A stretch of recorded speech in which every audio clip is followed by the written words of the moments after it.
All right. I think this is going right. Let's see. Good morning, everybody. Let me turn this mic down. It's too loud.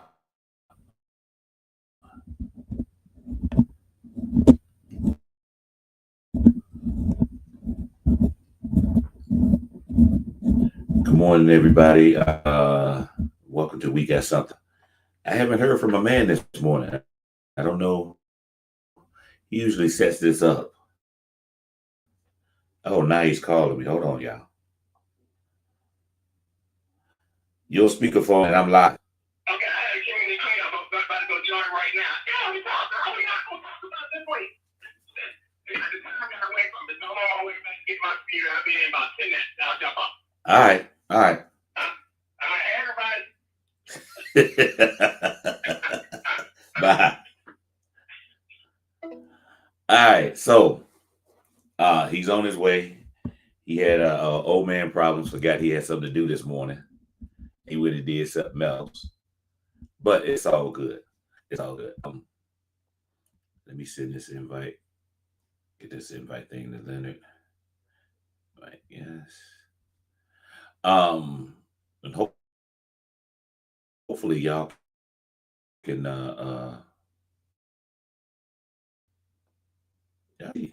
everybody's paying attention to me. Look and see if I'm on live or if I'm doing it now.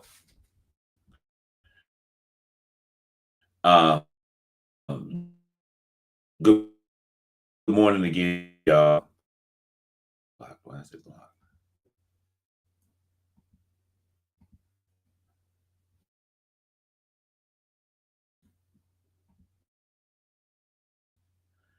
Good morning again, y'all.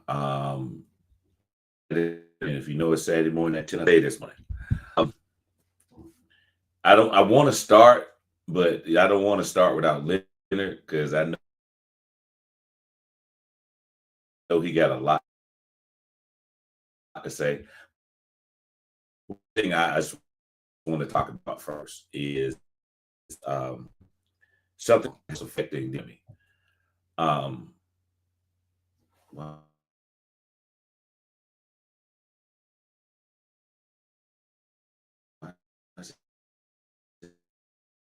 it's not.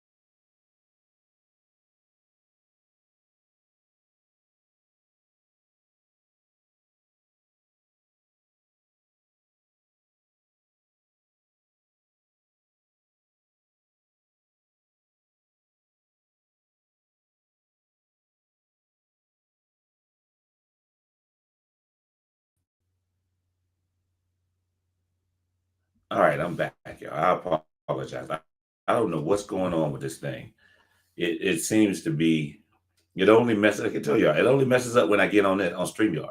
I have no idea why. I can do anything else on the internet that I want, but when I come on here, my internet seems to act like it doesn't be 10 feet away from my thing, whatever the thing is called, the router, 10 feet away from it. So it makes no sense to me.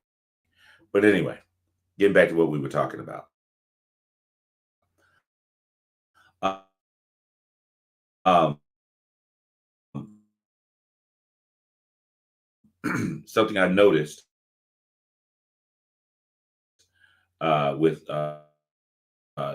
Trump, and hopefully I can pull it back up because I really wanted to. You know, what it was, they were talking about a how his policies have hurt the average person. And last week, in what happened last week in I forgot what near Savannah, in a rural area near Savannah.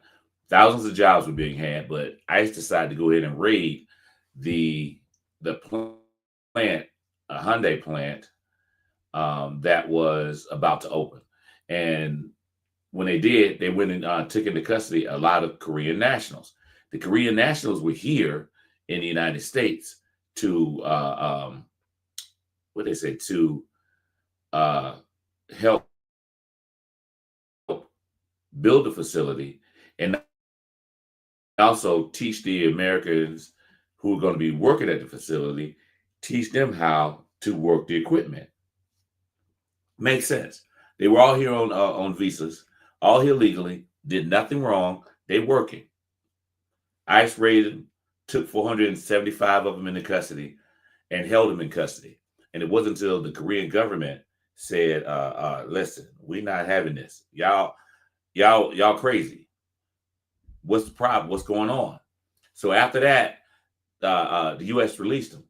But these men are mostly men, Facebook Live or something, Instagram Live or something like that. She was hiding because she was scared.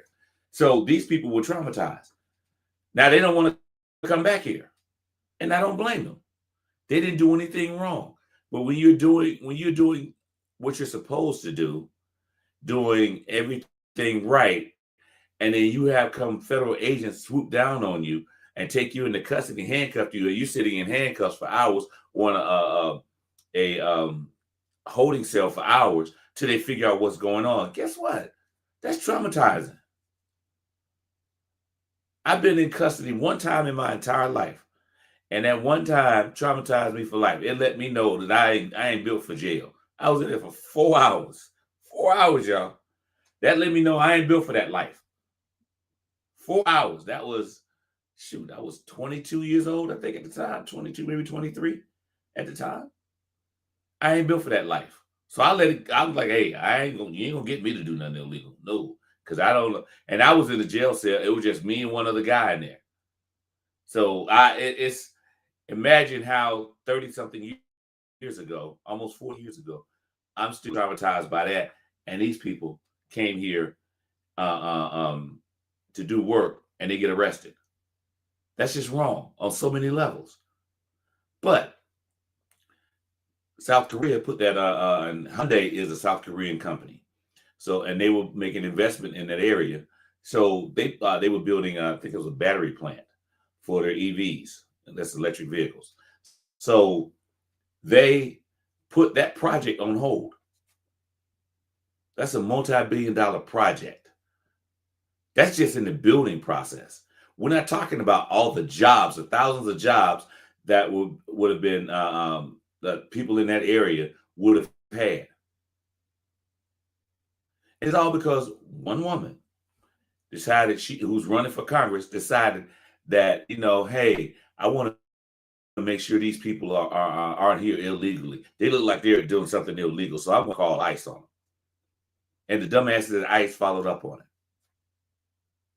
Instead of just going ahead and talking to these people, they're going to handcuff them and take them into custody. That shit was stupid. So it cost Georgia, and specifically that particular area, billions of dollars. Then you had the United States signing off Israel bombing a site in Qatar. Now, Qatar has been the location where the Palestinians and the Israelis came together to negotiate the end of this war, this Palestinian war. They've been trying to do that. They go to Qatar and they go ahead and negotiate this. They're negotiating there. It's neutral territory. Qatar don't have, as they say, a dog in that hunt. They don't do anything. They had nothing. They're just trying to resolve this issue, peacefully resolve this, and Israel's going to bomb them. Guess who knew about it and didn't stop them? Trump. Israel told him before they did it, and he went ahead and allowed it to happen. Instead of telling, no, dude, don't do that. Now, we already know that Netanyahu, who's the president of whatever the hell his damn title is, of Israel, is a piece of shit. Excuse me. We already know that. And he doesn't, the only reason he's doing this, which is kind of ironic because what's happening here, he's only running Israel or allowing this war to go on, because he knows as soon as this war is over, he's going to be arrested. His own people are going to arrest him. It's not going to be an international thing. He was about to be arrested and convicted of crimes, corruption, before the Palestinians went ahead and invaded Israel and started this war. He was literally on his way to prison. This happened. That Israelis are talking about, hey, hey, let's do this thing. Let's go ahead and I'm in office while this war. That's a problem, y'all, because he's going to prolong this war. He's going to prolong it. It's obvious that's what he's doing. Then you have there were a couple other things that Trump did that Trump allowed to happen. That's costing America. Oh, the tariffs that he put in place. The tariffs on steel and automobile department from other countries. This is one country. I mean, not country. One company. One Ford Motor Company, $800 million in this second quarter. That's $800. No, there's Ford in a year. That's $800 million in one quarter that they have lost money. It's costing them money. Are going to do is what they are going to do, because the company itself, the corporation, is not going to go out of money. They're not going to keep taking an L. And guess what's going to happen? When the next president comes in, and probably a Democratic president, they bail out Ford. That's just Ford. We're not talking about three, Chrysler and GM. We're not talking about them. So here it is. He's costing Ford $800 million in one quarter. Now, times four, 800 million times four is 32 million. I'm sorry, $3.2 billion. One company. Idiotic tariffs. Then you turn around, those tariffs also hurt farmers, because since Trump tariffs on China has bought 0%, and I do mean 0% of the soybeans that that farmers in the Midwest sell. Their biggest clients were the Chinese. Because of that, because of Trump's policies, his tariffs, Chinese said, we're not going to buy any of your money. We're not any of your soybeans. And that's just the soybean. We're not talking about the other foods. Because if you think about it, when he closed USAID, they were responsible for providing food for other countries. That's what they were doing. That's part of what their mission was. Distribute food to other countries so people would starve. Well, where they got it from. This was from American farmers. So they closed the agency down. So now these farmers who were selling hundreds of, thousands, hundreds, millions of dollars worth of food to USAID so they could distribute around the world, that agency closed down. There's nobody to distribute the food. And guess what? There's nobody to buy the food. Once again, the farmers are losing out. And I'm pretty sure majority of the same farmers voted for Trump twice, or 3 times actually. Now,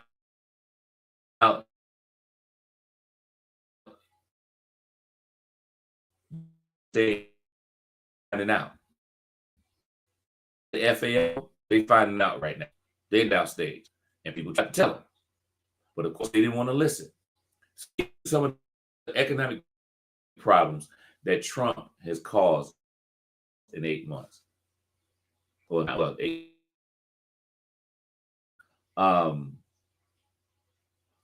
Thousands of jobs that he's gotten rid of. They said in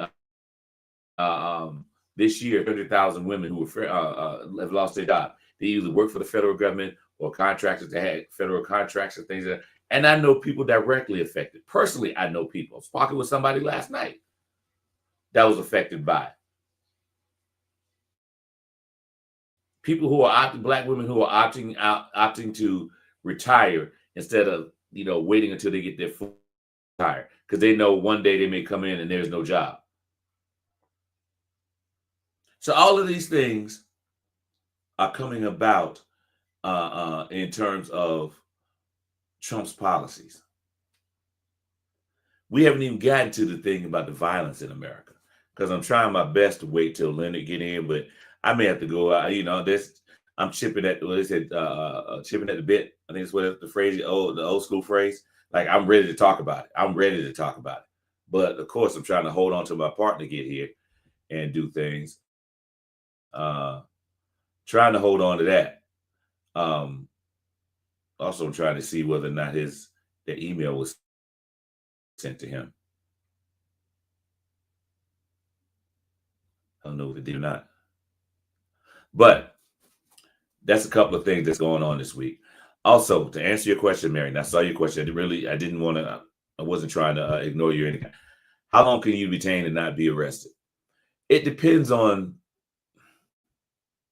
the situation.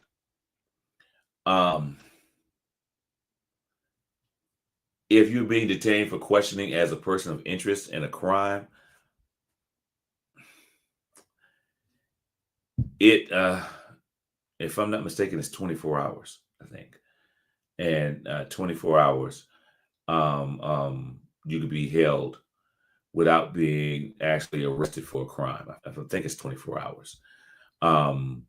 But usually in a situation like this that we're talking about, this is something they had verified. These people were here on a visa. It was verifiable on the spot. They have to take them into custody. They literally, first of all, before they even brought all the people out, they could have actually, before they even went to the plant, they could have verified those people's stats before they went there. They could have sent a couple of agents, hey, we heard there was some people who were working here illegally or whatever they used to justify the raid. And they could have done that without taking people into custody.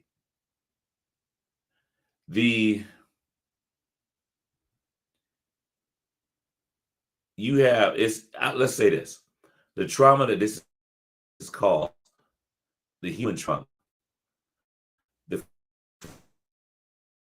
financial,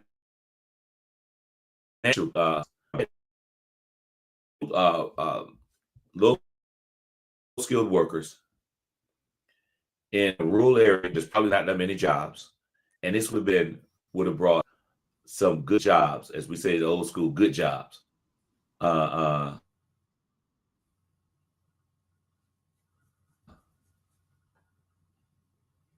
This would have brought jobs in that area,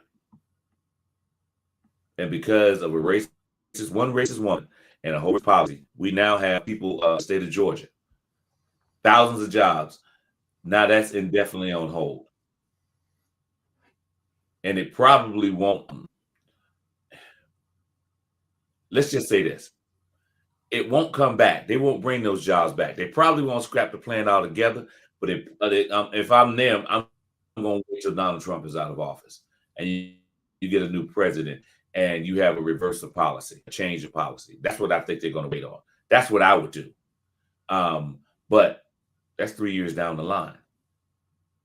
That's 3 years from now. So all that money that we could have been making in 3 years is going out the window because of one racist ass white woman. And she was racist. And she is running for Congress. If they got anybody down in that Savannah area and she's in your area running for Congress, she's in your congressional district running for Congress, and you don't vote for her. Matter of fact, don't vote for any Republicans in that area. Please don't. Because all you're doing is creating suffering for yourself. That's what you're doing.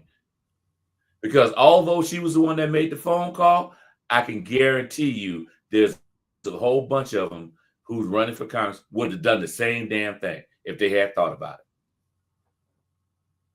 Good morning, Stacy. So, Leonard's finally here. My man. We down like 4 flat tires on the Cadillac. Go ahead, do your thing, Leonard. My people I work with, And people last night I was hanging out with, they were like, "Oh, I know y'all gonna say shit tomorrow." Go ahead, Leonard. Hey man, you said Kenneth sends me a text every Saturday saying we talking today. He knew damn well we were talking today. Whether we were on a walk, community trail, we were gonna talk today. I hadn't heard from you. There's no way we. I didn't know if you were in the hospital. Listen, bro, I did not know what the deal was. You. Oh, I lost track of time, but I was like, I ain't heard from you at all. I lost track of time trying to do a community cleanup that I had to show up to. Look, man, we could sit here and talk about. I just the job thing, the plant with Brian Kemp. I heard this lady say it the other day. The lady that does the podcast out of Oklahoma with the two blonde white ladies, one that's been getting a lot of play, and I think she's absolutely right. Only thing you're seeing with Brian Kemp and a lot of Republicans right now, and me and Marion talked about this with my sister Crystal, is all those people see the end of Donald Trump. They see the end coming.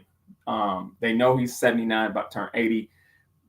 I'm positive they know stuff that we don't know. I don't think he's doing well at all health-wise. I don't think he's doing well at all health-wise. And they all, that's what happened when you turn 30 score. Yes, sir. You're trying to be funny because I turned 60 on September 4th, Kenny. And they all jockeying for position. So if y'all think that Brian Kemp wanted that to happen, he didn't want that to happen, but he's jockeying for political position right now. The insidious thing he did yesterday about saying he's going to lower flags half staff for Charlie Kirk lets you know where he's pivoting himself to, because he sees that MAGA base. They see that MAGA base as fervent. That's the word I want to use. Committed, and they're all trying to be they all are now about to compete with J.D. Vance to be the MAGA inheritor, so that they can move forward as the next president. Brian Kemp, that's why Brian Kemp didn't run for Senate. Brian Kemp had his eyes on a bigger office, but anybody that believes that Brian Kemp and his wife are not political animals, Brian Kemp's wife can't stand Donald Trump, and she can't stand him. And that just shows that the last rally he came in town, she didn't even go when he was talking about her. She can't stand it. And they're humans too. So I don't think Brian Kemp wanted that to happen. I think Donald Trump, in his ability to always want to turn the screws on people, did that to try to hurt Brian Kemp. That was a federal agency went down there and did that to those workers. And that's after Brian Kemp announced that battery plant. If you think Brian Kemp wanted that, you're crazy. But politically wise, he's not going to go against what he considers the MAGA base. I call him the crazy base, but the MAGA base. And you're right. I agree with Kenneth on this, which I didn't know. I mean, I've heard this over the last year. You have, and if I'm South Korea or any other country, if I have specialized factory machinery, it's going to be proprietary. So if you want me to come to your state and provide you with jobs, it's going to be on my machinery. I'm the one that's going to build it. I'm the one that's going to know how to fix it, because the contracts is in the maintenance. Yeah, it could be a plant in Georgia, but you got to have a contract for the maintenance in South Korea. It's just like buying F-16s. It's not buying the planes that gets you in trouble. It's where you get the damn parts. And that's where the United States has always got over on people. They get over on Saudi Arabia because, hey, nobody else is making F-16 and F-17 parts but Lockheed Martin and the people that built them. And they're in the United States. It's the maintenance that makes the money. And so for all those people that think that it's just going to be, the Americans are just going to come in and take over those specialized pieces of equipment, that's bullshit. If you think South Korea is that dumb, that's bullshit. And from what I saw on this guy talking, well, they were supposed to be training them on it. That's the thing. The South Korean workers were there to not just build it, but also to train the American workers on doing it. So that part right there, the maintenance part, like you said, they were doing this to help the American company, because they don't. Let's just be real. South Korea does not need a battery plant in Georgia. They don't need it. No, they don't need it. Stacey said there's several plants where they were doing this around the country. Wasn't just one. Wasn't just one in Georgia. There's several plants around the country where they were doing the exact same thing. Let me tell you, I'm gonna interject on that and piggyback off that. I saw a guy that says this is South Korea's specialty. They don't just do Hyundai plants, they do Ford plants, Nissan plants. This is their specialty. Now, if this was a backdoor way of trying to steal their technology, I don't think that's going to work. If they don't come back and show they hadn't trained everybody, if you think that they were going to give, yes, Brian Kemp authorized 250 state troopers. What else could he do, Marion? Brian Kemp is on look, I'm not excusing it, but it is politics. Brian Kemp is on a political tightrope. He don't want to piss off that man's base, but he don't want to piss off enough of us either. So he's doing a little bit of everything, trying to get to 2028. But hold on, this is the thing. His Brian Kemp's political career is over. It's over. He can't win a Senate seat. He can't run for governor anymore. So what is he going to do? Wait. You believe Brian Kemp? You believe Brian Kemp couldn't have won the Senate seat? I'm curious. You don't think he could have won the Senate seat? If he thought he could win that Senate seat, he would keep running. Unless he has eyes on a bigger prize, right? Unless he's made a determination. Listen, the only bigger prize is being president. Exactly. But nobody. Let's just say this. But he's not going to be president either. It don't make a big difference how many asses he kissed right now. He's not going to win. Why? His political career is over. He's going to be a political consultant on Fox. Let me ask you this. I'm just curious. Why do you make that absolute statement? What leads you to believe that? I believe that because one, he's never going to have the full support of MAGA. That's one thing. Number two, who does? All people in this state have to do is remind him, Nobody. MAGA's done after Trump leaves office. But politically, they're not going to. Those people, everybody who was so what's the word I'm looking for? Basically, so happily MAGA and all this and promoting all that. When Trump is gone, MAGA's done because he is MAGA. It doesn't make these other people out there. They don't like them. They really don't like them. And these people who are out there, the ones that are always on the fence, they don't want to criticize Trump. They don't want to criticize him because they know if they do, their political career is over. But they'll go out there and tiptoe and agree or never disagree with him. But so do MAGA light. They're not going to win anything else because they're not going to get the full support of that. I'm always amazed at you and your ability. I'm always amazed at you. You are a hopeful person. I'm always amazed at your ability to think that something won't happen when all the stuff has happened. I'm always amazed. You come over here every week and you tell me that's not going to happen. And I'm sitting there looking and going, no, the world has changed. Nothing is off the table. And you're telling me, wait, hear me out. Hear me out. I didn't say that. I said there's no. Hear me out. You're telling me, here are the people that's going to be in that next presidential election. J.D. Vance, because you watching them key up. J.D. Vance, Eric Schmidt from Missouri, who came with that vile speech the other day. Brian Kemp is going to run. Brian Kemp is going to run, a former governor from Georgia. Name some other Republican that's going to be willing. And Brian Kemp has shown he is willing to. He has shown that he is willing to be as vile as anybody else. Brian Kemp ran on a vile campaign. You might even say Brian Kemp ran on a vile campaign for anybody else. And the first time Kemp ran, he beat Stacey Abrams by 50,000 votes. But Kenneth, here we go. He's palatable enough. He's just palatable enough. And if you don't believe that, go on Skip Mason's Vanishing Atlanta history page with 100,000 black folks on that I'm a member of. And you got some people on there going, Brian Kemp's been a pretty good governor. Black folk.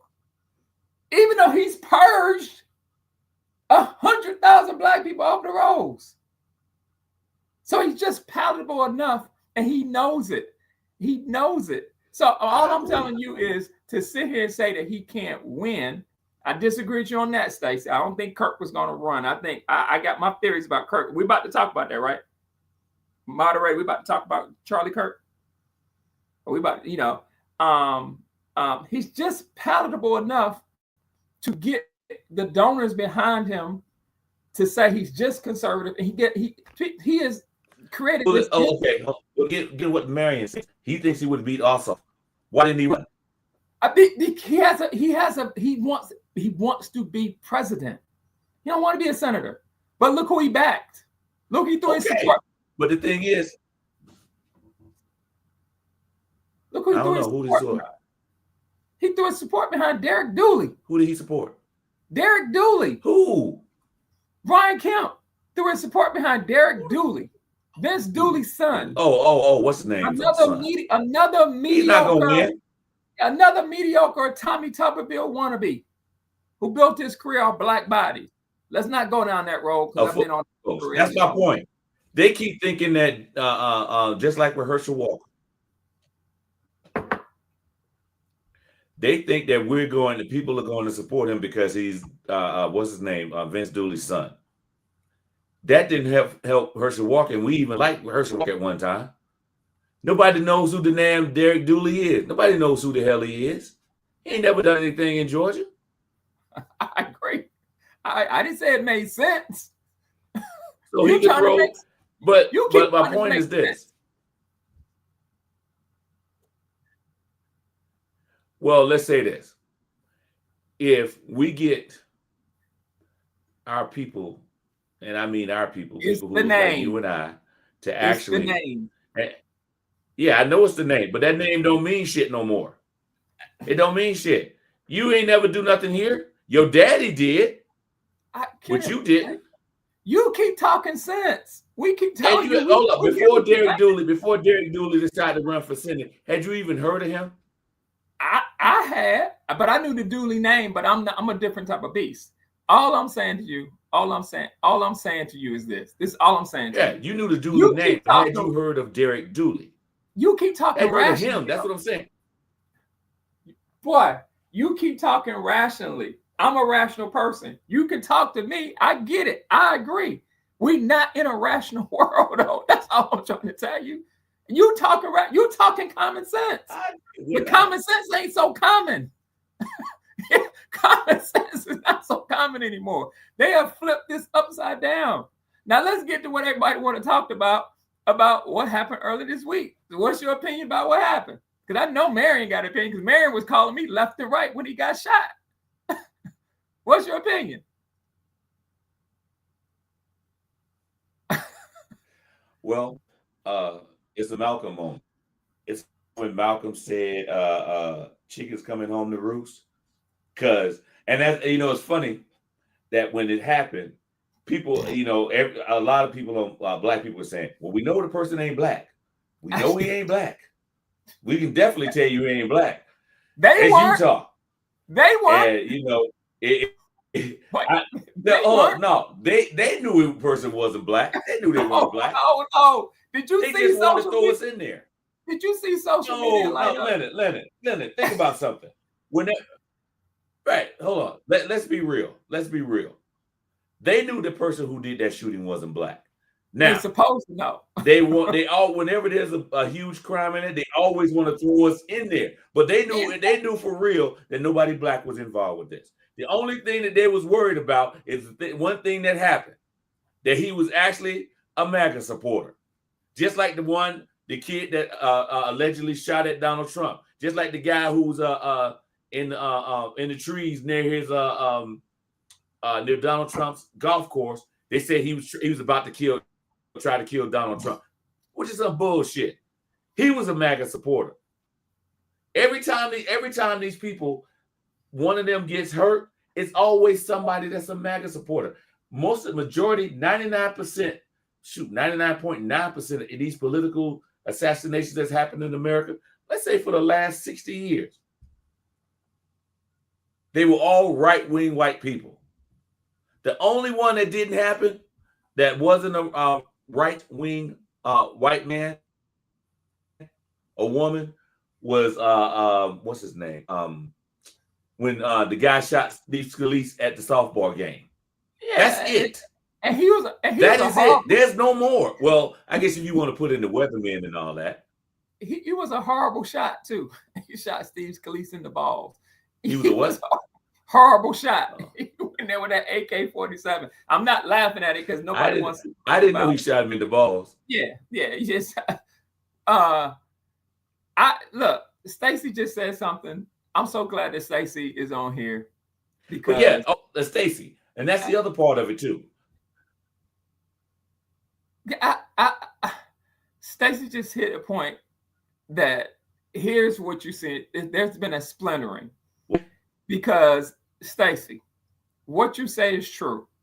And if you've been watching, and I do it too much because I shouldn't have that much time to be watching social media the way I watch it. If you've been watching all the little tidbits they've been dripping over the last 2 days, Laura Loomer wants to be in this position where she is the social media maven for the conservative movement.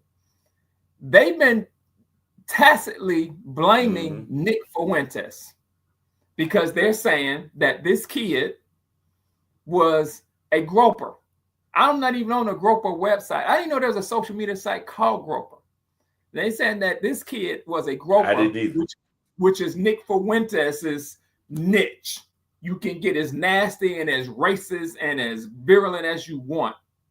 And that Nick Fuentes, according to what I just read, according to Utah officials and local police, because I'm just amazed that a 22-year-old could do that, is that he was mad because he didn't think Kirk was conservative enough. And they're mad at Nick Fuentes because Nick Fuentes, if y'all remember a month ago, went off on Donald Trump. Went off. Literally went off on Donald Trump. Went off on Donald Trump, went off, and he and Laura Loomer were going back and forth with one another. Back and forth, Nick Fuentes. But the question becomes, I'm going to read it. The question becomes, Tyler was a Nick Fuentes advocate. They're saying that the question becomes, they are battling for this group of people, young disaffected white boys, who they know will go out and commit these crimes. And they are arming into themselves. And to be quite frank with you, Charlie Kirk was the leader of that army. I said this since it happened, that he was just the person that somebody chose to be the sacrificial lamb because they want his adherence. Nick Fuentes' adherence is not as large as Charlie Kirk. Charlie Kirk's been doing this since he was 22. He's a mediocre dude who has this ability to tap into the anger of young, disaffected white guys who live their life on social media. Those incels, those young white guys who think that he can convince them that black people and other minorities have stopped them from being successful when it's really the billionaires. And then you throw in Laura Loomer, who... Laura Loomer out here threatening folks. Laura Loomer. Like, who's protecting Laura Loomer? What? There's no way y'all not gonna tell me. You know, this is the irony of the whole situation with all this. They are eating each other. As I said, they're eating their own. And that, you know, immediately after they said, "Oh, it's got to be it's a liberal that did it, and this and that, and all that." Liberals are trying to destroy this country. They're doing political assassination. And of course, less than 24 hours later, 36 hours later, he was actually a Republican, Donald Trump supporter. Family is deep into it, all of this. And then they came up with the Groper thing. So everybody wanted to jump to conclusions that it was first, and then they saw the on the bullet, they saw something that said TRN. Oh, he typed that on there. It's called trans. That's what he wanted on there, trans. And somebody came out, and the weapons expert said, "No, that's actually the brand of bullet that it was used. Right. This is a company. That's their brand. That's their brand." So all of this stuff, they want to throw all this stuff out of there to rile people up when it's one of their own. It's one of their own. And you had not heard anything from any of them about, oh, this is a political assassination or anything like that since they found out that he was one of theirs. You ain't heard nothing about that, have you? Nothing about his political affiliation from them. No, and they talk about, well, the Democrats are stoking. Yeah. Right. Democrats are stoking all this violence in the country. What you mean Democrats are doing it? You ain't say nothing 2 months ago when the guy killed, a few months ago, or 2 or 3 months ago, when the guy went into the Minnesota legislator's house, killed her and her husband, then went to another one and shot him and his wife. You ain't say shit about that. And when I say this chick's coming home to roost, Charlie Kirk said that he said basically some people have to die for the rest of us to have our rights to guns. We have to sacrifice some people just so we can keep our rights to have guns. Well, you got sacrificed. And it was your own people that did it. Your people that look like you, that think like you, that's racist like you. They did it to you. Aren't you just curious? And you want to throw the rest of us in there. Are you a little bit curious, any of y'all, about or worried about how these young, and I'm gonna tell you right now, it's not just young white boys, how these young boys, but specifically white boys, are becoming so disaffected that they're living their lives on social media, and they could be so influenced, have more influence than their parents have on them. Yes, I was about to say that about Marion. That a 22-year-old could get to that point. Kenneth, I've had this. Me and Marion had a debate earlier this week, and I said, Marion, it is. I know y'all think this is like shooting a damn deer, but you got to be practiced at this shit. And there's a couple of snipers that said that no matter what anybody tells you, that wasn't an easy shot. It's so many variables that go into shooting a human being. Not in the neck, no. Yeah, I heard a sniper say it's so many variables that go into shooting a human being, and he's like, I don't care if it was nobody around. In the neck. He said a kill shot at 200 yards. He said people keep saying it's like, and that's what the guy says. Like, no, it's all the stuff that has to go through from calming your heart rate down to having the nerve to shoot a human, from pulling the trigger. He was like, all of that stuff is heavy weight for you to pull that damn trigger. It's that sheriff in Utah, the family, all of this stuff. It's don't worry, y'all. He gonna get it right. He grew up in that hate. That hate made him who he is now. They probably don't even hear. He probably has no regrets for what he's doing. I disagree with that. I believe he might not. He's put himself in a bad position because who's going to protect him in prison? It's not going to be the Aryan Nation. And so the question is, who's going to protect him in prison? Well, he's in the Aryan Nation. He's in the white supremacy. That's who he is. White supremacists didn't want Charlie Kirk killed. Charlie Kirk was doing the job that nobody. Charlie Kirk had a unique ability with young white men. We need to acknowledge that. Whether you thought he was vile or not, he had a unique ability with getting young white men. There were 3,000 or 4,000 people showing to see Charlie Kirk everywhere he went. He was mediocre to me, but when it came to riling up young white men, he was not mediocre. Everywhere he went, Utah Valley. He wasn't even at Utah State or University of Utah. He was at Utah Valley, and he attracted damn near 3,000 people. So he had this unique ability. My theory on it has been this, and some people consider this a wild out theory. Charlie Kirk had something that everybody wanted. Charlie Kirk had this online army, and the sister that wrote the op-ed the other day proved my point.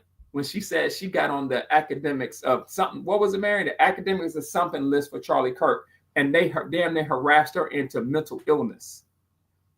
And the only other person that could pull a crowd besides Donald Trump in that space was Charlie Kirk.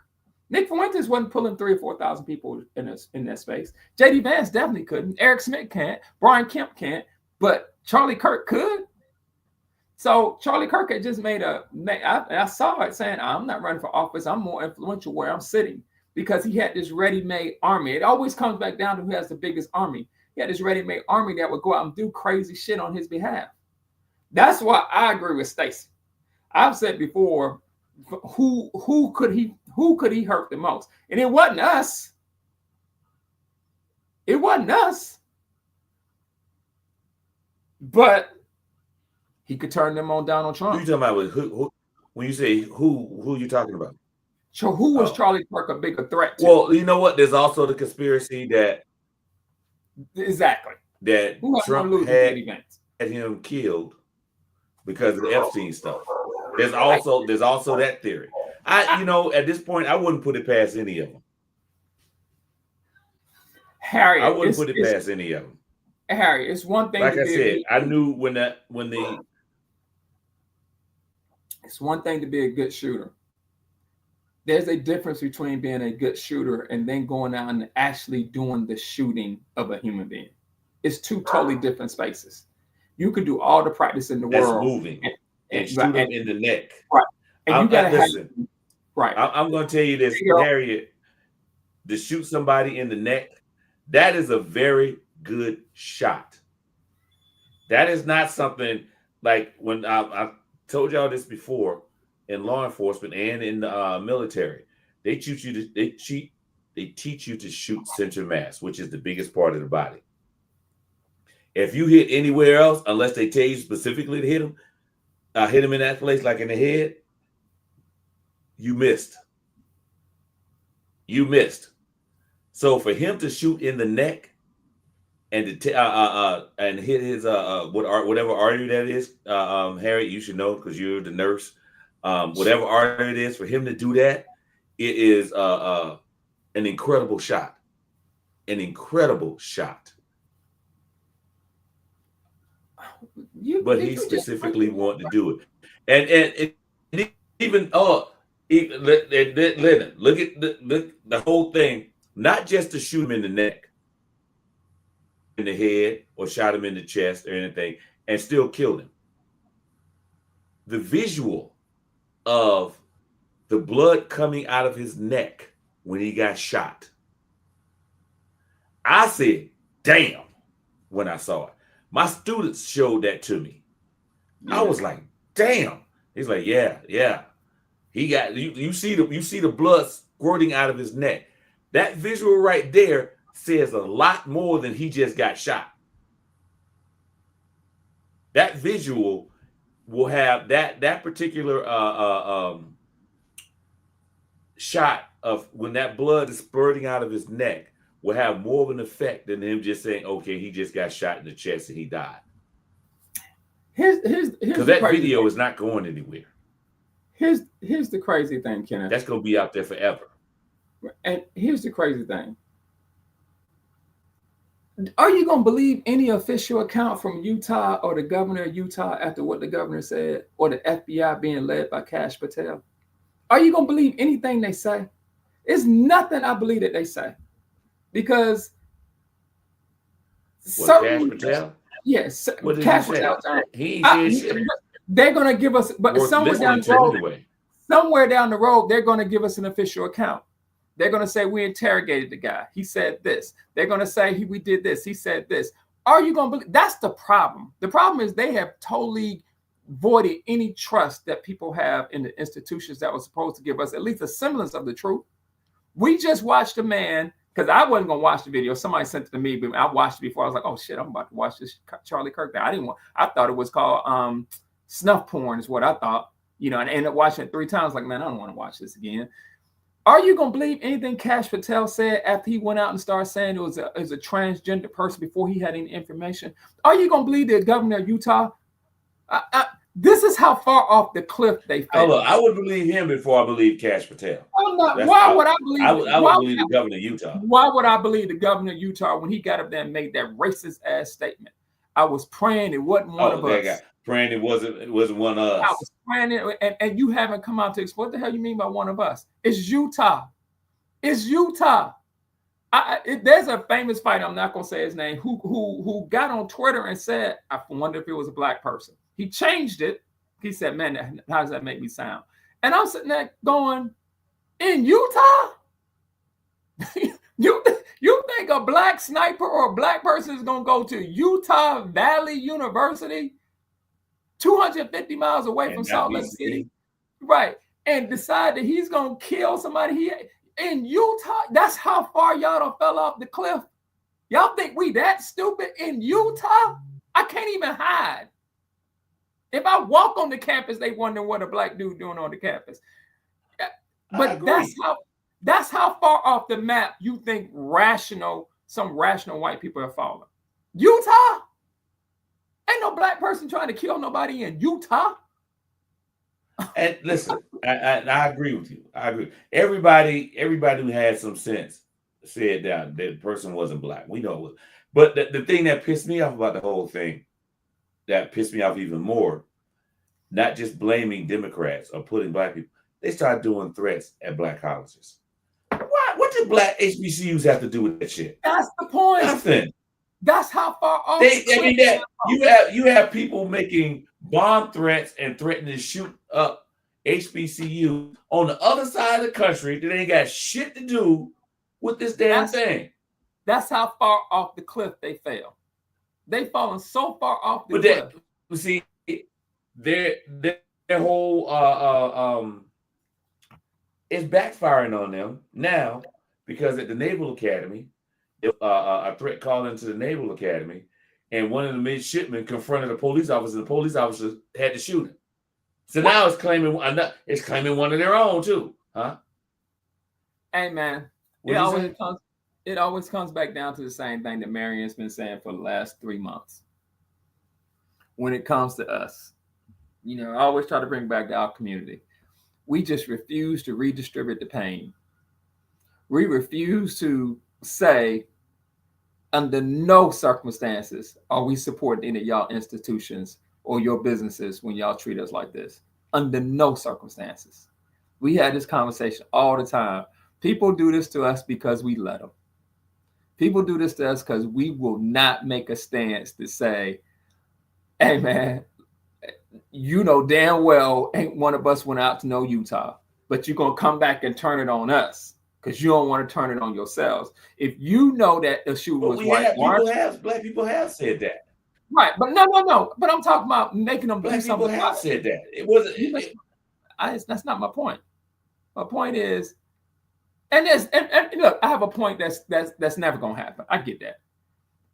Why didn't y'all go in and sending bomb threats to Auburn or Alabama or Georgia or any number of white schools with predominantly white populations, knowing damn well we not out in Utah? Actually, hold on. They did do NYU.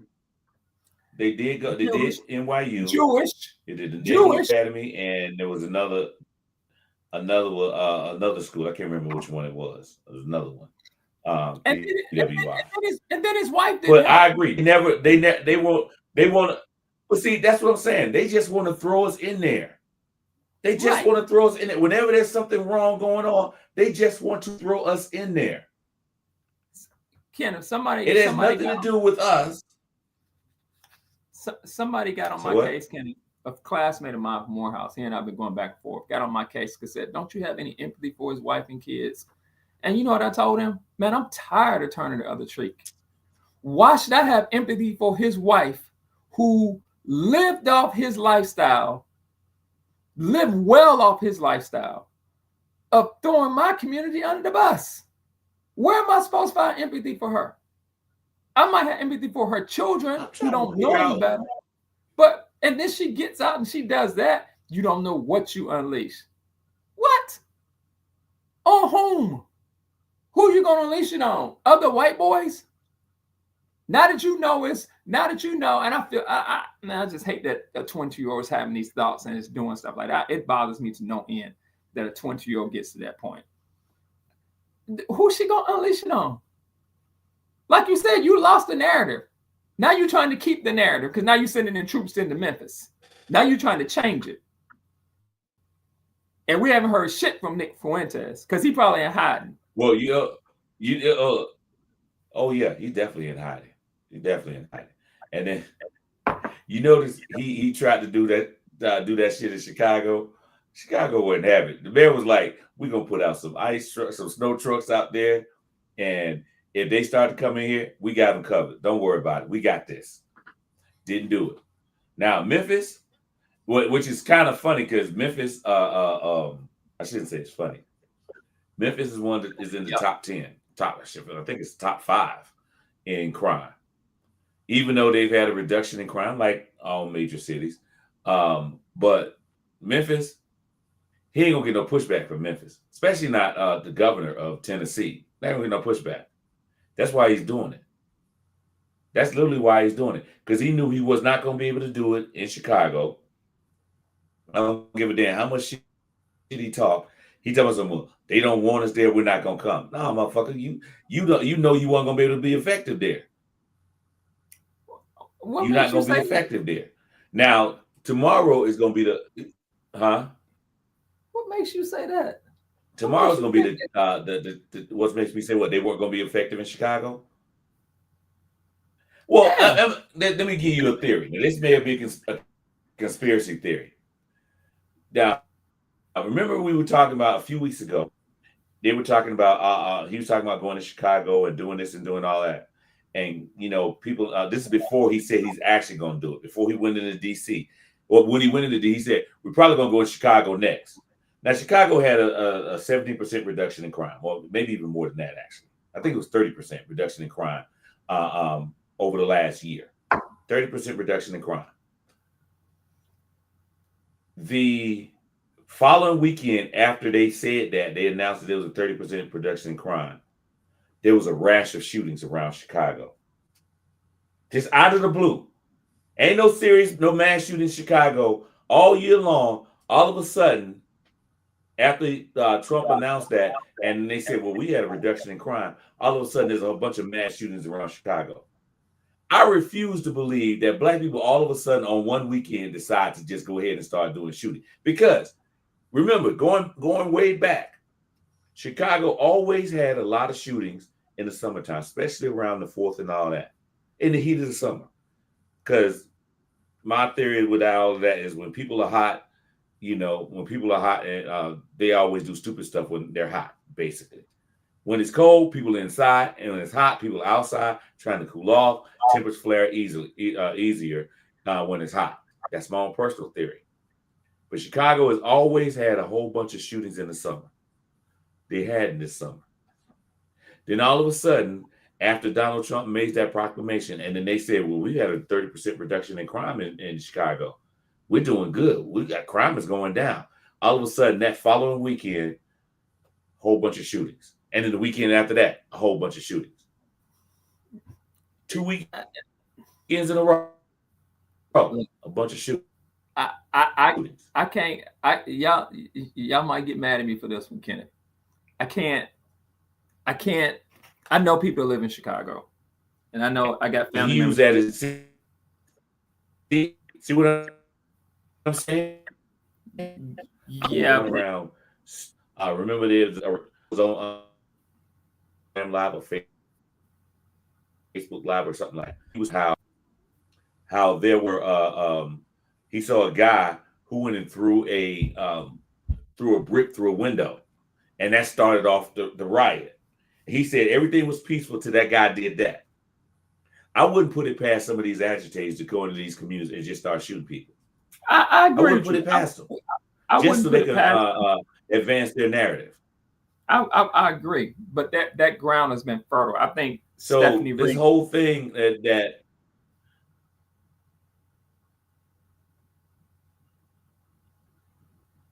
I think that say what now?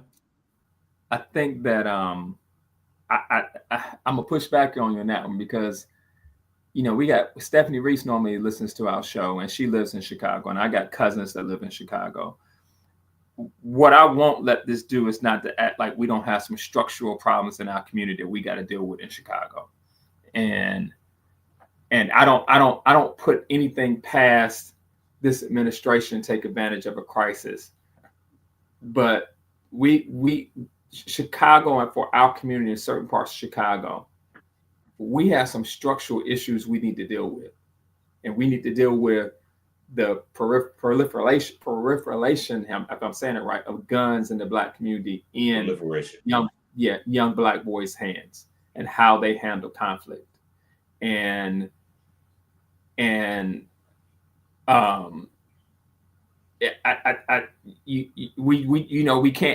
can't ignore that has been happening for a while. And that's from people I know in Chicago who live in a lot of the Black neighborhoods that are affected. Stephanie Reese said,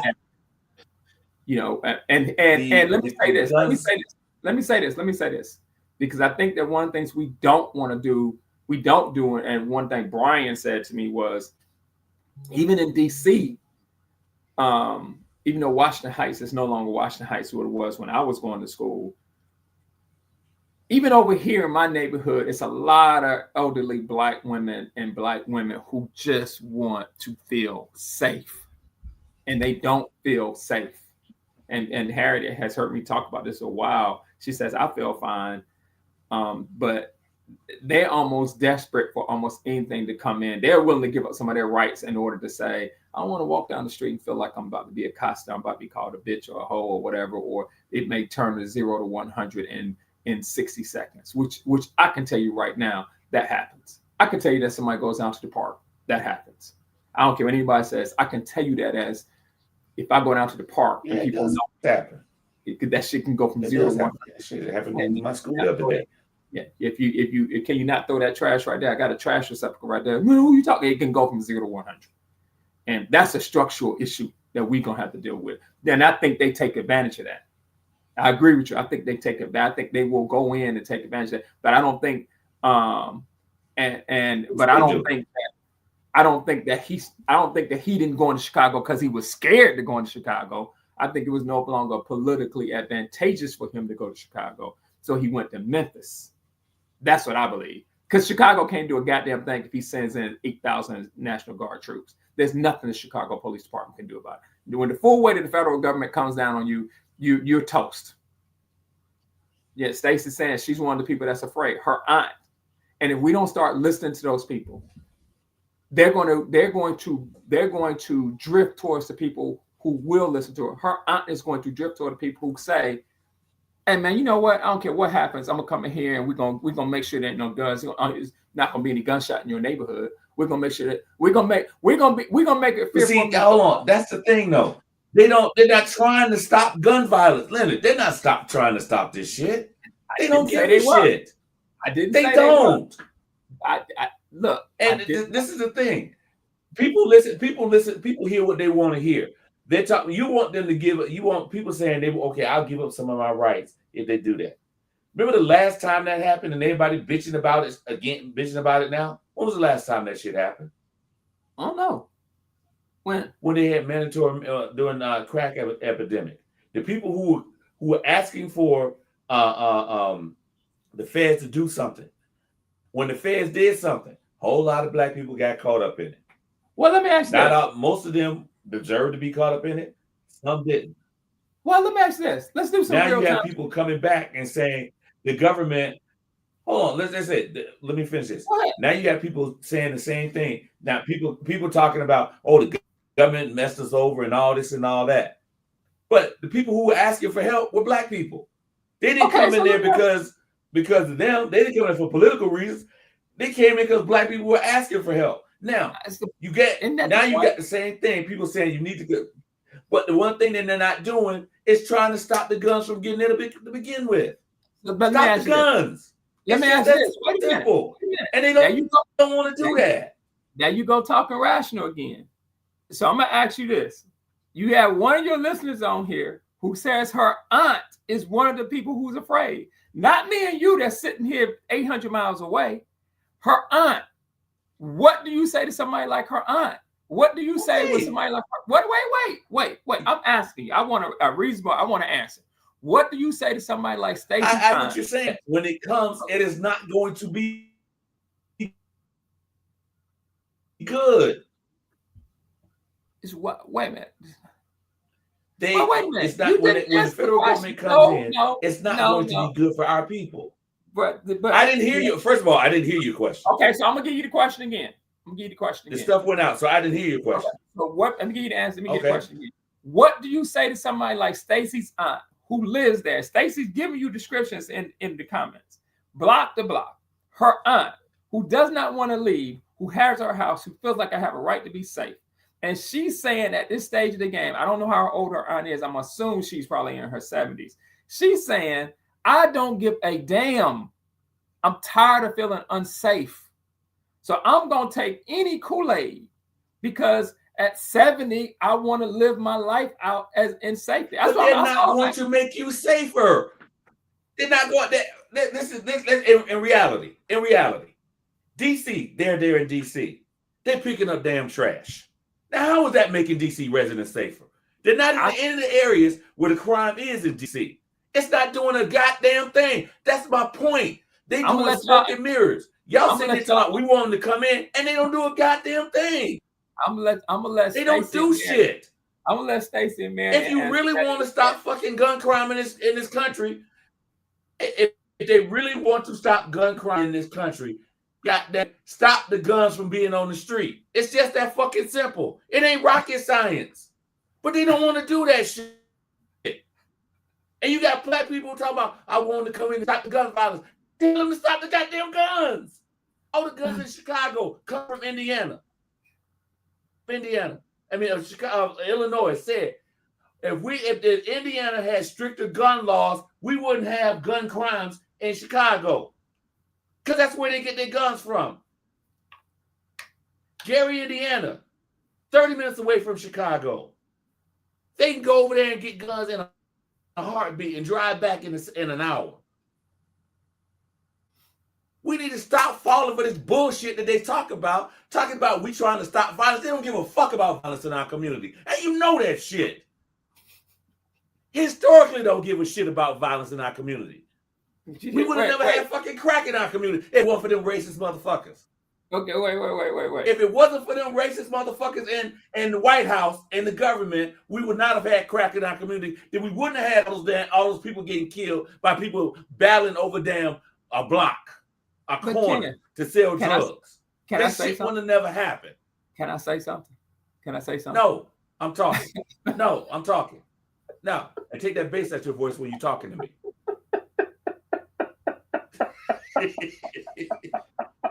Bottom line is, and it's hot as hell on these damn lights. I'm sweating big time.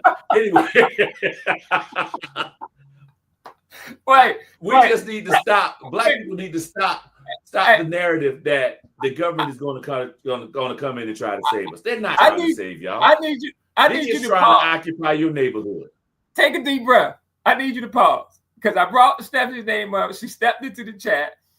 There you go again, acting like I disagree with you. That's not the point I'm trying to make, Stephanie. That's not the point I'm trying to make. What the point I'm trying to make is a point Brian made to me, and here's the point: when you're under the gun, and here's the point that Marion just made: when you're under the gun, and me and you are not sitting in those neighborhoods. I'm not there where Stephanie is. I'm not there where Fatima, Stacey's aunt is. When you're under the gun.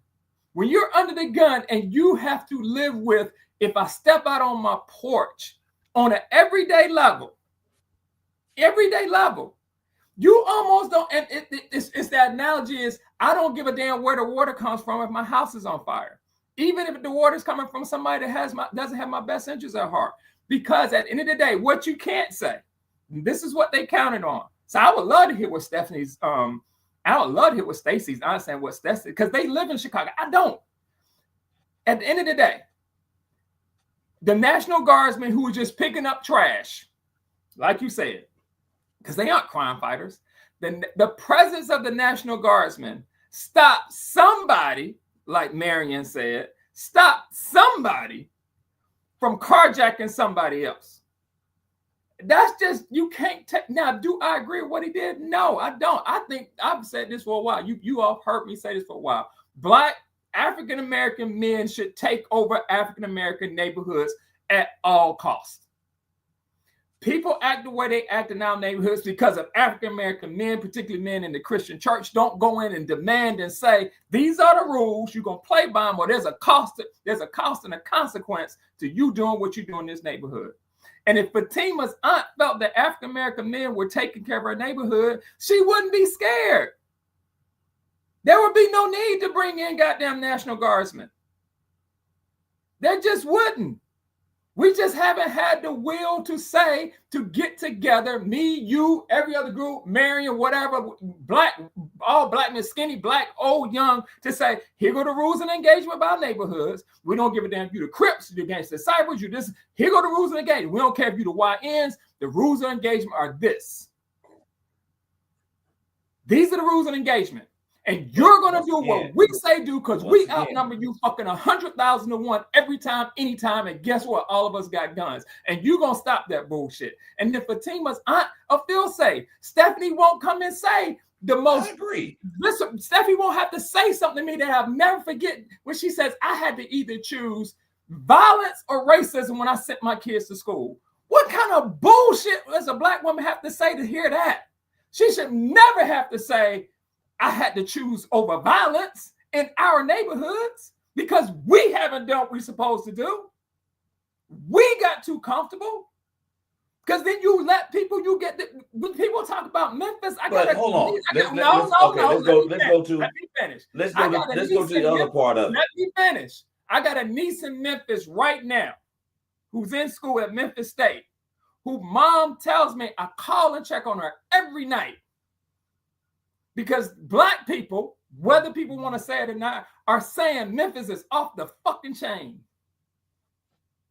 How, Sway? It is. How? Okay, but how many black churches with black men are in Memphis that can't get together and say, hey, man, we don't give a damn what them white cops say. We don't give a damn what you say. Here go the rules.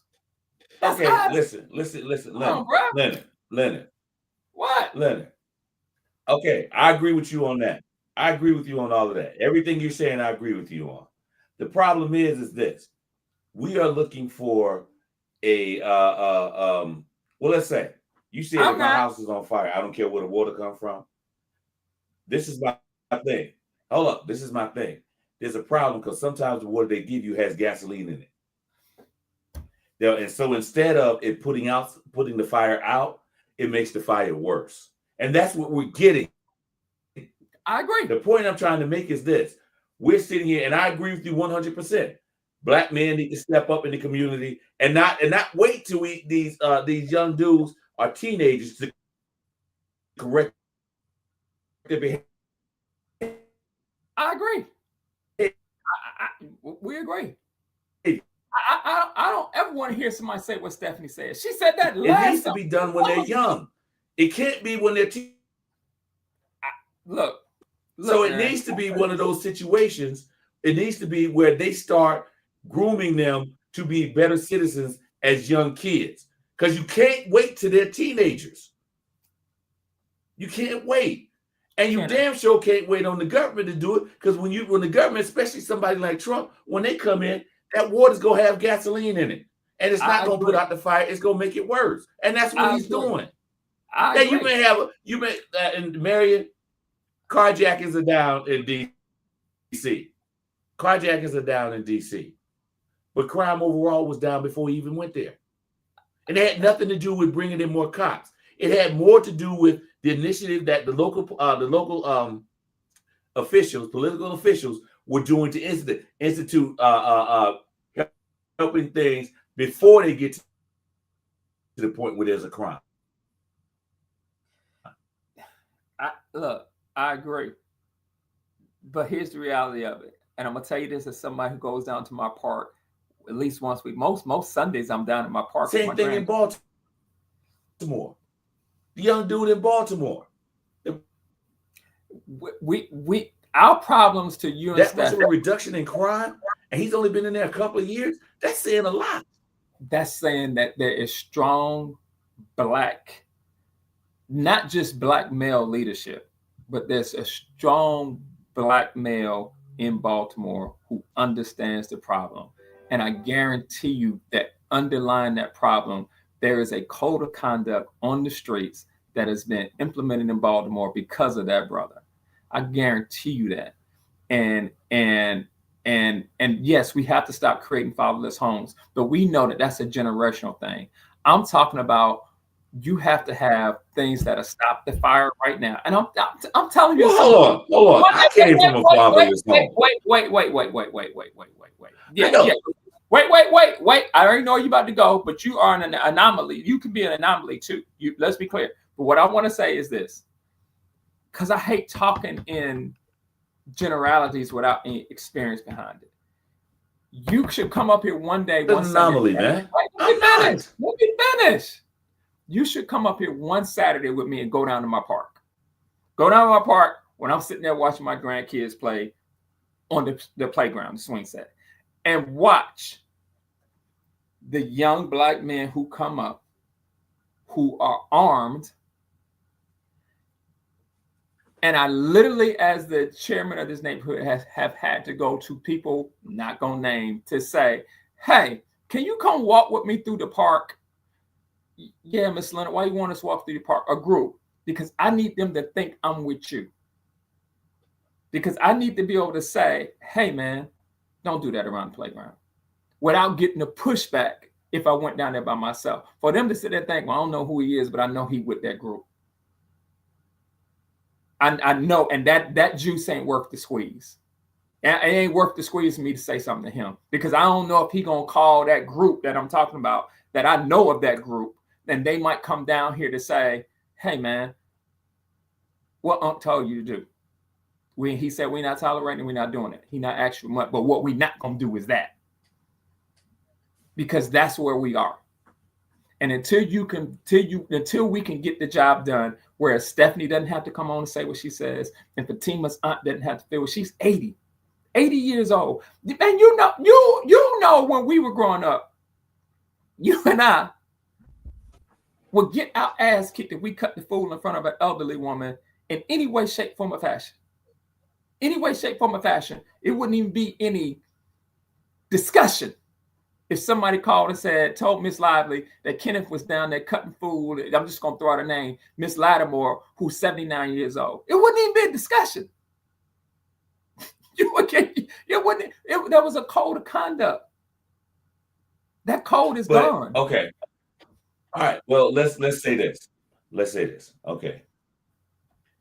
The code is gone because you have, and it really and truly, and the fatherless home thing, I didn't meet my father until I was 22 years old. But what I did have in my life was some strong black women. I did have my uncle, and my uncle was actually the one I was most. But I had some strong black women that said, no, you're not going to do this. So it's not the part about the fatherless homes that's the issue. It's the part about the parentless homes. That's the problem.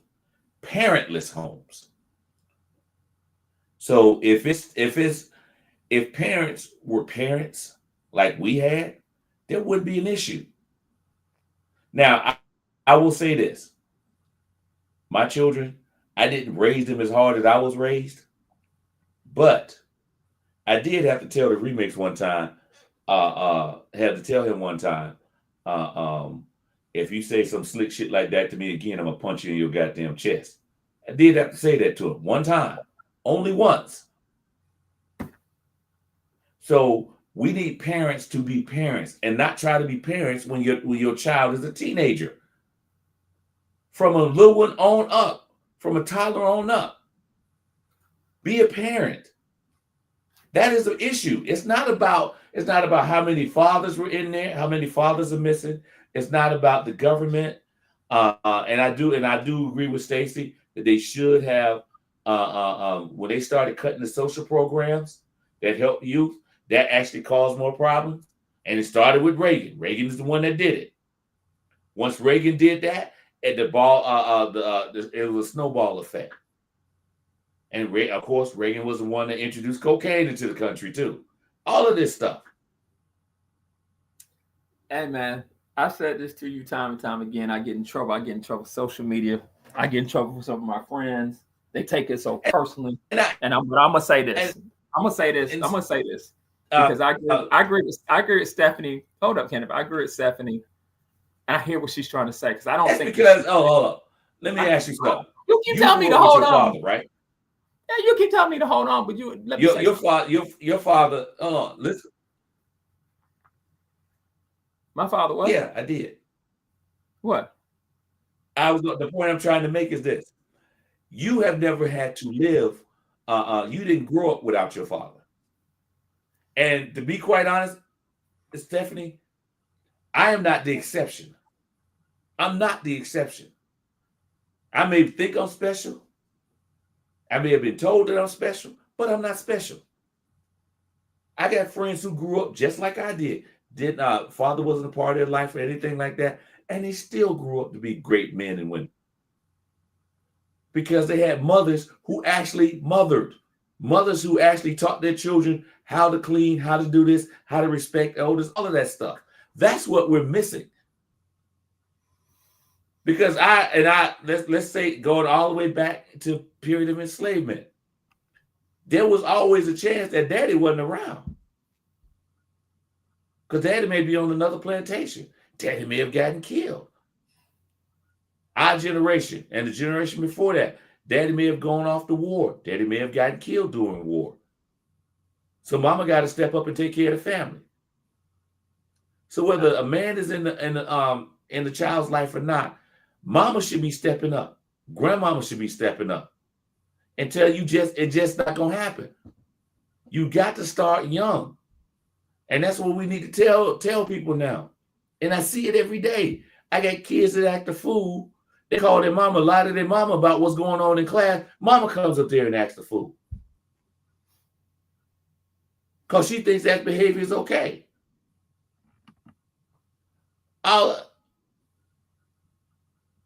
And Stephanie, you don't have to be their father. You don't have to be their father. I think you have to be their mother. I think you're missing her point. I think what she's saying is, and I know Marion's about to missing her point. I know. Let me finish, bro. I know Marion's about to throw this statistic up there because that's what Marion does. I think what she's saying is disproportionately, and Marion, correct me if I'm wrong, disproportionately, Black children grow up in fatherless homes disproportionately compared to other communities. I think that's what she's saying. And I think what she's saying is because of that, because having a strong male presence in your life, and you also just alluded to it yourself. You said, I had my uncle who also stepped up. Yeah, so I did. Okay. So I think what she's saying is her belief. And I was afraid of my uncle, not because you breaking up. We didn't hear that last part. I think what she had a foot on my neck, and they taught me respect. I said,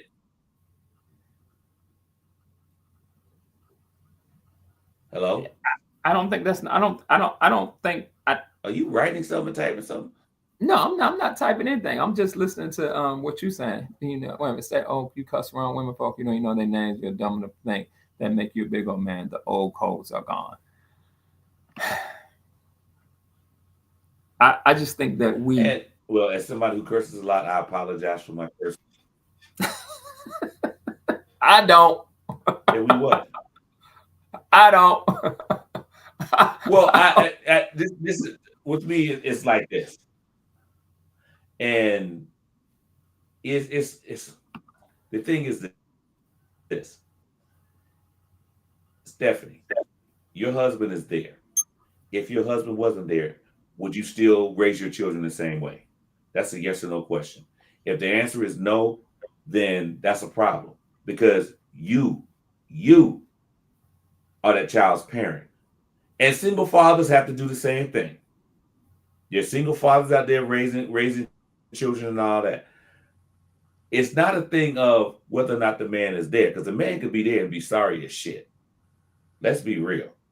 Man could be in the house 24/7, work a 9-to-5 job, come home every day, and still be sorry as shit. House falling down, and all of that, ain't taking care of the house, don't discipline the kids, all that stuff. So it's not whether or not the father's in the house.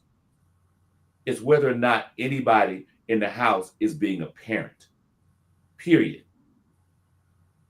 That's it. Somebody's got to be a parent. And as you said, Stephanie, a woman shouldn't have to carry all the weight. But if a woman has to carry all the weight, she got to do it. Just like if the father got to carry all the weight. You got to do what you got to do.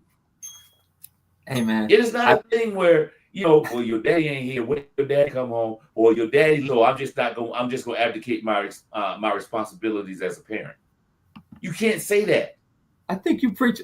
Hey, bro. I'm about to say something. By yourself, you got to work doubly hard, but you still got to work. I think you got to put in the work. Hey, man, yes. I think you preaching to the choir on that. I don't think Stacey. I think you preaching to the choir. I don't think Stacey or Stephanie. I don't think we have to tell them that. I think they know that from an experiential level. I think they got enough friends that they know that from an experiential level to say you got to step up. I think what I hear from African American women is, hey man, they tired of carrying this weight. And if you just do what you're supposed to, if you help make the baby, goddamn it, you need to be in the baby's life. And from day one, it shouldn't even fall back onto you gonna have what we know we're gonna have to if we care for our children. We know we're gonna have to. And at the end of the day, I think what Stephanie's saying is, I don't think what Stephanie and Stacey are saying are is the word I'm looking for incongruent. They're saying the same things just in different ways. Stacey's saying I had to step up. She's not saying I wanted to do it. She said I didn't have a goddamn choice. I didn't have a choice. And she's saying I didn't have a choice because my child's father died when he was 2, so I didn't have a choice. What I think they are, I think what Stephanie is saying, and this is what we keep talking. We keep talking about lived experience. And this is what I keep trying to talk to you about. Lived experience. I'm not in Chicago. I'm here. I can only talk about my lived experience in Bond City.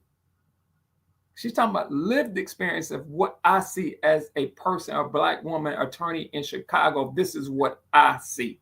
And Stacey's saying, this is what my aunt feels. And if you don't deal with what people, and if her aunt is 80 years old, who's been there for over 30 years, there's more women who've been there for 30 years old. And they're saying, man, I don't even want to come out on my stoop. And if he can give me some measure of relief by sending in the National Guards, even though I don't agree with it in principle. But he's not sending into high crime areas. That's the point I'm trying to make. He's not sending where the crime is. Okay. Well, then you need to argue that with Marion then. Because Marion just told you that in DC, wherever the hell he sent them, I don't know where he sent them. Wherever the hell he sent them. He could send them to Timbuktu in DC. They're down in the area by the National Mall. Let me finish. And where all the monuments are. That's where they are. They're not in these high crime areas. Now, wherever he sent them, that they may come there has effect. Right, you're just talking right now. Wherever he sent them, according to the mayor and according to the police chief, who I don't really like either, I'm not a fan of either one of them, carjackings dropped dramatically. Now, whether that be because people didn't come out, it is what it is. It is what it is. And people will say, oh, shoot, they here. I feel like I could drive my car without getting carjacked. It's a placebo. Maybe. Maybe you might be 100% right. It might be a placebo effect. But the effect is the problem. The effect is the issue. They feel safe. They feel like nobody's gonna come and shoot. What did Fatima Stacey said? Listen, it's block to block. But anyway, go ahead. This is conspiracy. We're gonna be going back and forth on this one We're gonna be going because it's 11:30 and I got something to do at 1:00. I've got to do my ambassador job this afternoon. Should have got your ass up early. And ambassador, I'm the ambassador for from the class of '84 to the class of '85. No, the ambassador stuff starts at 1:00. I have to get prepared for these things. Look what Marion put down. I told you, Marion. I got to put my face on. I told you, Marion. I told anyway, you. Y'all, it's been a good discussion, a lively discussion, pun intended.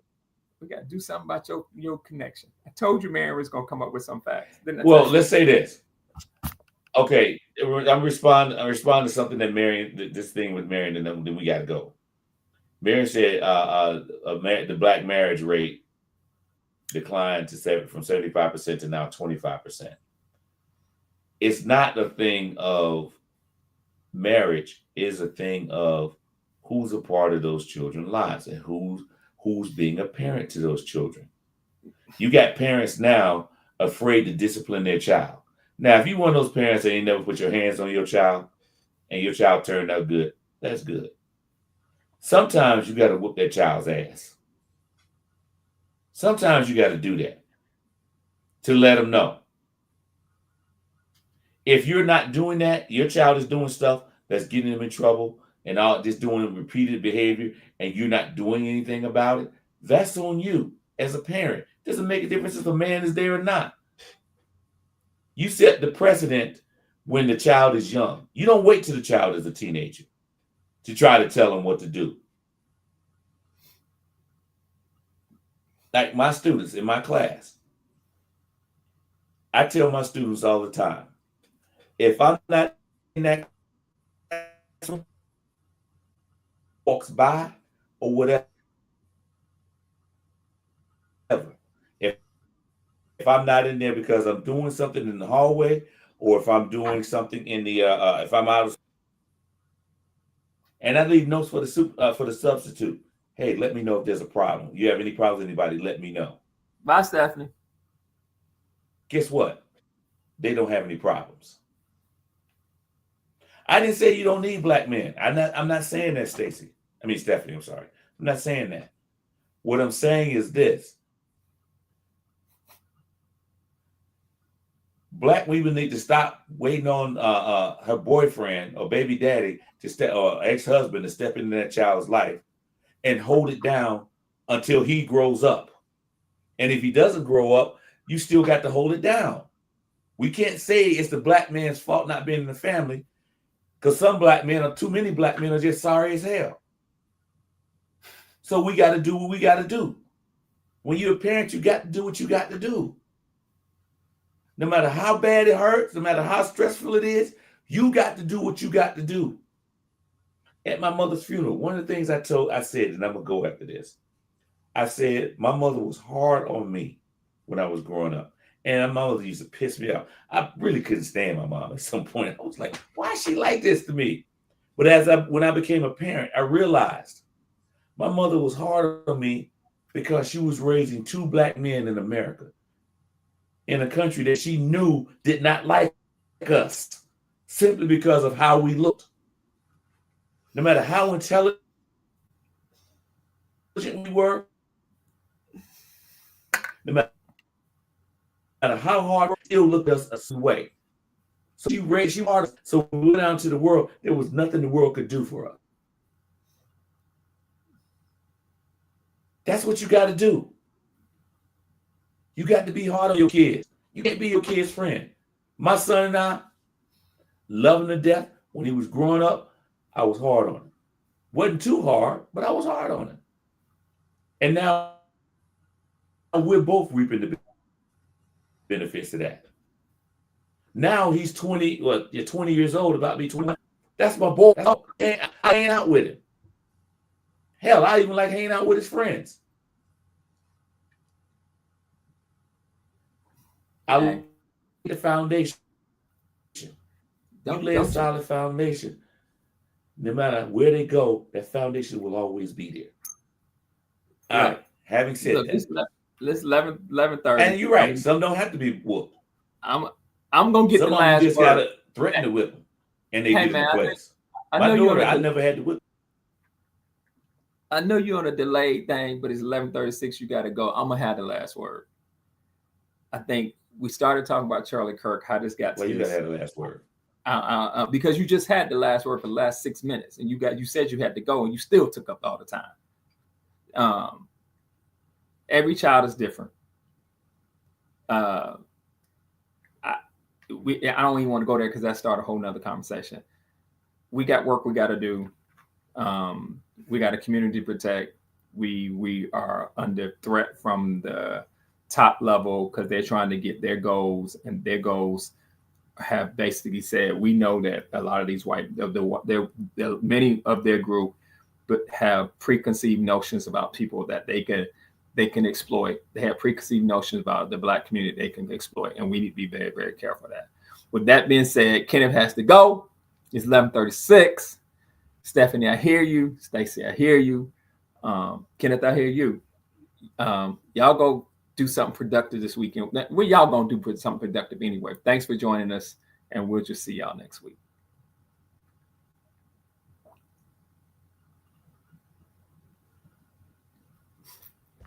Say bye.